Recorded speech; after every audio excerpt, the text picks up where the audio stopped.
Thank you, and greetings from just close to Belfast. By way of a little background to start off with, I am a member of the Northern Ireland Assembly, and I represent the constituency of East Antrim. We have the pleasure or otherwise of having a member of Parliament called Sammy Wilson, who's a member of the Democratic Unionist Party. And we couldn't be further our poles apart, let me tell you. Um, um, I've been a member of the Assembly for the last two mandates, and we are, as you know, a growing party here in Northern Ireland. And if the opinion polls are to be believed, a very interesting poll this week has put us in second place to the DUP. And running them a very close second in a future Assembly election, predicting 19 seats for the DUP and 18 seats for the Alliance Party.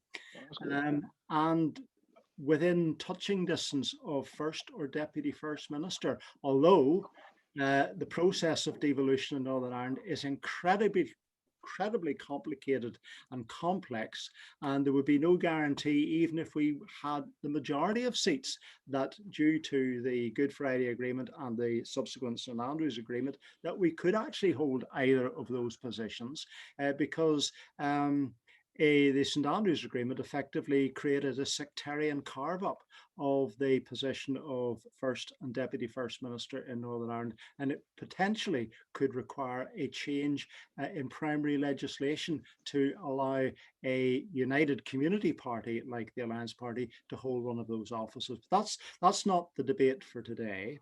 You might also be interested to know that my constituency includes the Port of Larne, and we've been in the news over the last few days because the certain elements in the constituency and wider afield, and a great deal of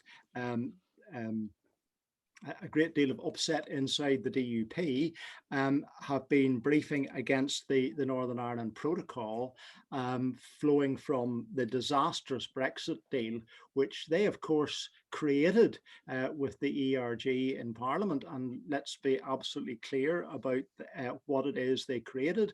They created the monster, and they now wish to deny the monster, and they want to blame everybody else for the position that they find themselves in, to the point that we've had, and Northern Ireland being one of those difficult places, we've had some graffiti scrawled on a wall near the Port of Larne, which warned health and agricultural inspectors, customs inspectors and EU inspectors who are now based at the Port of Larne that their lives were under threat.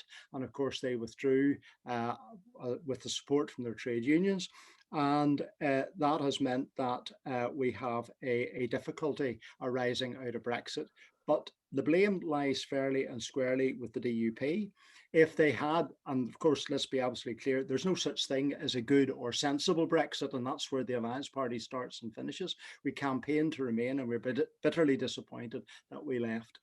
But we are where we are, and the DUP, I suppose, if there ever was a reasonable adjustment following the disastrous decision of the United Kingdom to withdraw from the European Union, then it was potentially that which Mrs May, as Prime Minister, concluded around, particularly in relation to Northern Ireland. But of course, that didn't satisfy either her right-wing rabid Tory ERG members, and it certainly didn't satisfy the DUP, and they pressed on.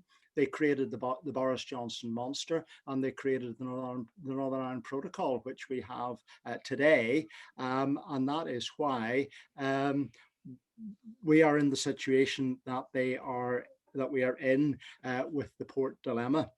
Certainly not helped then last weekend when the European Commission decided, for the most bizarre of reasons, to invoke Article 16 of the Northern Ireland Protocol in order to protect a supply of vaccine for Europe. In reality, nothing to do with Northern Ireland, nothing to do with the politics of Northern Ireland, but a mechanism which they seized upon, or at least the certain people within the Commission, described to me as lawyers who couldn't think outside the box, seized upon to try and um, um, to try and protect in their fight with the various drug companies. Of course, that all spectacularly backfired on them because it got no support. Well, it didn't get any support in London, but actually there's an interesting situation in London around that. But it didn't get support from the Republic of Ireland's government, and it didn't. You managed to unite both Sinn Féin and the Democratic Unionist Party and every other party in Northern Ireland in opposition to what it actually did. So in a sense, they probably did us a good turn because the EU is unlikely to want to go near Article 16 again. Boris and Michael Gove certainly got very cold feet around it as well, and made very soft noises, didn't really chastise the EU in the way in which they might have done, because they also appreciated how delicate the situation was in Northern Ireland around Article 16. But let's be very clear, Article 16 is here because the United Kingdom left the European Union. Northern Ireland situation would be quite simply that if we didn't have an Irish sea border, then we would have an impossible, an improbable land border on the island of Ireland, because Northern Ireland remains in the United Kingdom and the Republic of Ireland in the EU. There are some 320 border crossings in roads across along the length of the border, impossible to police in any shape or form, or to deliver a customs interface. And therefore, the only sensible way in which that was to be achieved was by creating the so-called Irish Sea border, an Irish Sea border which Michael Gove and others deny actually exists, but of course it exists. There is an interface between the European Union and every other state in continental Europe that is not part of the EU, and the same applies between the Republic of Ireland and the United Kingdom, but leaving Northern Ireland in the unique position that we're both in the United Kingdom and in the European Union. But of course, we're in the European Union, but have no say in the European Union. The Alliance Party spectacularly last year elected a member of the European Parliament for the first time in our 50-year history. We achieved a spectacular election where Naomi Long was elected as the second of 3 MEPs to represent Northern Ireland. Sadly, a very short-lived time in Brussels and Strasbourg, but nonetheless, it set a spectacular tone for our party and set the opportunity for us to rise to the position that we're in today. So Brexit has stirred up a tremendous debate in Northern Ireland, and of course your discussion, this discussion this evening, is around that of devolution, federalism, and indeed independence, and where we go from here. The last thing that we need is to have a border poll and a border debate in the middle of all of this Brexit uncertainty. The Good Friday Agreement is both robust and fragile at the same time. It guarantees rights for everybody in Northern Ireland, but at the same time, it provides a very fragile relationship for us, which was good while we remained inside the EU, but is very difficult now that we are outside the EU. And of course, Sinn Féin and others have been pushing very hard to hold a border poll. The reality of having a border poll is the decision to hold one lies entirely with the Secretary of State for Northern Ireland. It is unlikely, if impossible, that he would grant such a border poll.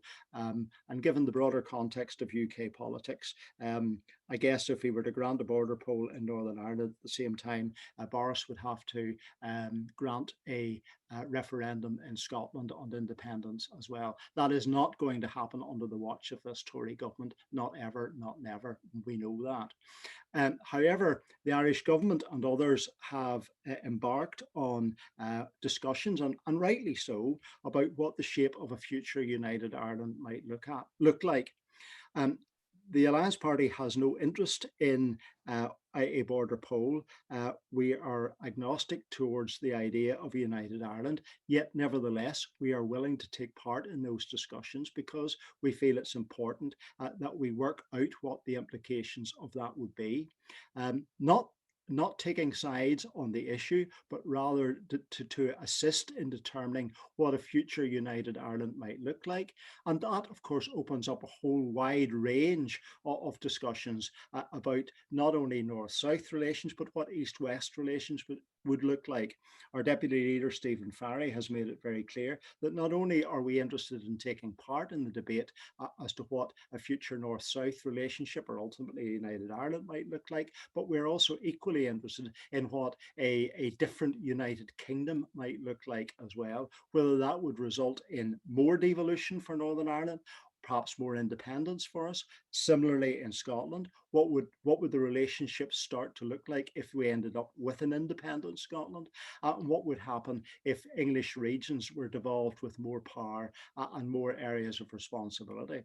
I see a lot of that at first hand because I represent the Northern Ireland Assembly on the Council of Europe. I'm actually thematic spokesperson for local and regional elections for the Council of Europe. And one of our areas, of course, and one of the areas that I've met and engaged with people is that Europe is a very, although each of the member states of the European Union many of them have a wide range of devolution. Some of it is very highly devolved, and other parts of Europe are at the embryonic stages of devolution. So it's a very interesting landscape right across Europe. This is a very fluid debate and a very fluid discussion. But for us in Northern Ireland, sometimes it can become a very brutal debate based on the history of Ireland, both north and south. Where do we go from here? We need to see both the EU and the United Kingdom government sitting down and starting to look through some of the issues that arose around Boris's hastily cobbled together final deal. It certainly was no oven-ready deal, and certainly it has raised a range of issues that are only now in the first few weeks, indeed quite literally in the first few hours of the agreement started to emerge.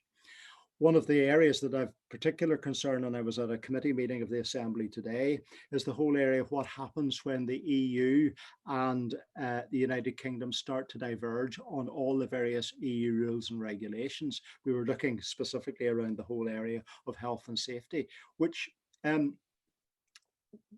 incredibly impinge, like many other rules and regulations, in the last 40 years of the United Kingdom's membership of the EU. The reality is that the United Kingdom has done very little, apart from its contribution to the EU, to actually be involved in the debate around a whole range of rules. It can be everything from rules around pesticides, which have a serious effect on bees, to chemicals in the petrochemical industries. All of those controls came to us through rules and regulations delivered by the EU, contributed to by the United Kingdom. But if this Tory government decides to deviate or derogate or change from any of those rules and regulations, then that will have a serious effect both on trading inside the United Kingdom with the rest of Europe, but specifically for us in Northern Ireland, because we remain inside the European Union with regards to all of those rules.